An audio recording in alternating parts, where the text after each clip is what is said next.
আসসালামু আলাইকুম। 2026 সালে নতুন ভোটার হতে বা এনআইডি কার্ড করতে কি কাগজপত্র লাগবে এবং প্রয়োজনীয় কাগজপত্র দিয়ে কিভাবে ভোটার হবেন বিস্তারিত জানতে পারবেন আজকের ভিডিওতে। সো ভিউয়ার্স, ভোটার হওয়ার জন্য আপনার কাগজপত্রের চেয়ে আরও একটি প্রয়োজনীয় জিনিস থাকতে হবে, সেটি হচ্ছে আপনার বয়স। আপনার বয়স যদি 18 বছরের কম হয় তখন কিন্তু আপনি ভোটার আইডি কার্ড বা এনআইডি কার্ডের জন্য আবেদন করতে পারবেন না। ভোটার আইডি কার্ড বা এনআইডি কার্ডের জন্য আবেদন করতে হলে অবশ্যই আপনার বয়স 18 বছর হতে হবে। সো এখন কি কাগজপত্র লাগবে চলুন জেনে নিই। সর্বপ্রথম আপনার ভোটার আইডি কার্ডের জন্য আবেদন করতে প্রয়োজন হবে জন্ম নিবন্ধন সনদ।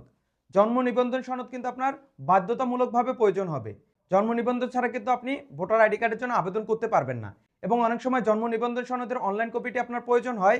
সো আপনি যদি এখনও অনলাইন কপিটি ডাউনলোড করে না থাকেন জন্ম নিবন্ধনের, সো কীভাবে জন্ম নিবন্ধন সনদের অনলাইন কপিটি আপনার ডাউনলোড করে নিতে হয় এ নিয়ে অলরেডি আমার এই চ্যানেল ভিডিও দেওয়া আছে। ওই ভিডিওর লিঙ্ক আপনি এই ভিডিওর ডিসক্রিপশনে পেয়ে যাবেন। আপনার চাইলে ওখান থেকে দেখে ডাউনলোড করে নিতে পারেন। 2 নম্বরে প্রয়োজন হবে আপনার শিক্ষাগত যোগ্যতা সনদ বা যে কোনো বোর্ড এক্সামের সার্টিফিকেট। যদি আপনার কোনো শিক্ষাগত যোগ্যতা সনদপত্র বা সার্টিফিকেট না থাকে তখন আপনার এটা প্রয়োজন হবে না। যদি আপনার সার্টিফিকেট থাকে তখন আপনার সর্বোচ্চ যে সার্টিফিকেটটি আছে ওই সার্টিফিকেটটি দেওয়ার আপনি চেষ্টা করবেন। 3 নম্বরে আপনার প্রয়োজন হবে নাগরিক সনদপত্র বা চেয়ারম্যান সার্টিফিকেট বা কমিশনার সার্টিফিকেট। এই নাগরিক সনদপত্র, চেয়ারম্যান সার্টিফিকেট বা কমিশনার সার্টিফিকেট এটা কিন্তু আপনার বাধ্যতামূলক লাগবে। আপনি যদি গ্রামে থাকেন তখন আপনার স্থানীয় সরকার প্রতিনিধির কাছ থেকে নাগরিক সনদপত্র বা চেয়ারম্যান সার্টিফিকেটটি আপনি সংগ্রহ করে নেবেন। আর আপনি যদি শহর অঞ্চলে থাকেন তখন আপনার নিকটস্থ যে কমিশনার কার্যালয় আছে ওই কমিশনার কার্যালয় থেকে আপনি কমিশনার সার্টিফিকেটটি আপনি সংগ্রহ করে নেবেন। 4 নম্বরে আপনার প্রয়োজন হবে প্রত্যয়নপত্র। নাগরিক সনদপত্রের মতো আপনার স্থানীয় সরকার প্রতিনিধির কাছ থেকে আপনি প্রত্যয়নপত্র সংগ্রহ করে নেবেন। 5 নম্বরে প্রয়োজন হবে আপনার পিতামাতার এনআইডি কার্ডের ফটোকপি।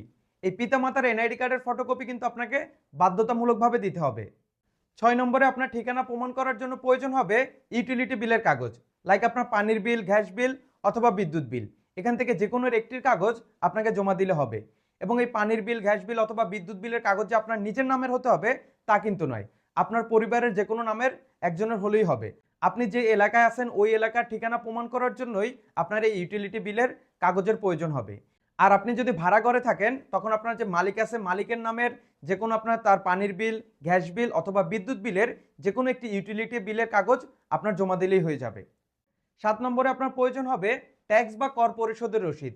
এটা আপনার জমি কিংবা বাড়ির ট্যাক্স বা কর পরিশোধের রসিদ, চৌকিদারি ট্যাক্স বা পৌর কর পরিশোধের রসিদ।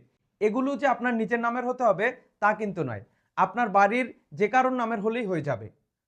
8 নম্বরে প্রয়োজন হবে রক্তের গ্রুপ। এটা কিন্তু আপনার বাধ্যতামূলক না, এটা দিলেও হবে না দিলেও হবে। আমার মতে আপনার যদি রক্তের গ্রুপ জানা থাকে এবং আপনার যদি ব্লাড টেস্টের রিপোর্ট থাকে তখন অবশ্যই আপনার ব্লাড টেস্টের রিপোর্টটা আপনি এখানে দিবেন। এটা দিলে আপনার যে এনআইডি কার্ড আছে এনআইডি কার্ডের পিছনে আপনার রক্তের গ্রুপ লেখা থাকবে। এটা দেখা যাচ্ছে আপনার জরুরিভাবে যে কোনো সময় প্রয়োজন হতে পারে। 9 নম্বরে প্রয়োজন হবে আপনার অঙ্গীকারনামা।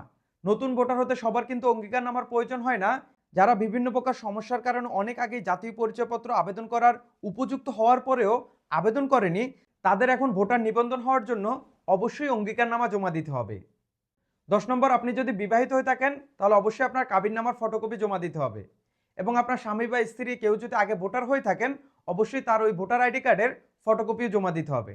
আর যদি আপনি বিবাহিত না হন তাহলে আপনার এটার প্রয়োজন হবে না। সো ভিউয়ার্স, প্রয়োজনীয় কাগজপত্র বা ডকুমেন্টস আপনার একত্রিত করার পর আপনি যে কোনো কম্পিউটার দোকানে যেয়ে অনলাইনে জাতীয় পরিচয়পত্রের জন্য আপনি আবেদন করবেন এবং আপনার আবেদন ফর্মটি আপনি সংগ্রহ করবেন। এরপর আবেদন ফর্ম সহ উপরোক্ত যে সকল আপনার প্রয়োজনীয় কাগজপত্র আছে সকল কাগজপত্র নিয়ে আপনার উপজেলা নির্বাচন অফিস কার্যালয়ে আপনি জমা দিবেন। এবং জমা দেওয়ার ওই দিনই আপনার দেখা যাচ্ছে আপনার ছবি, চোখের আইরিশ এবং ফিঙ্গারপ্রিন্ট সহ যাবতীয় তথ্য দ্বারা রেখে দিতে পারে এবং আপনাকে একটি ভোটার স্লিপ দিবে। এবং ওই ভোটার স্লিপটি আপনি অবশ্যই যত্ন সহকারে রাখবেন। পরবর্তীতে আপনার এনআইডি কার্ডের স্মার্ট কার্ড বা জাতীয় পরিচয়পত্রের অনলাইন কপিটি ডাউনলোড করার জন্য আপনার ওই ভোটার স্লিপটির প্রয়োজন হবে। সো ভিউয়ার্স, এই ছিল আজকের ভিডিও। বড় মতো আমি সজীব ছিলাম আপনাদের সাথে। দেখা হচ্ছে পরবর্তী নতুন অন্য কোনো এক ভিডিওতে। ভালো থাকবেন, সুস্থ থাকবেন। আল্লাহ হাফেজ।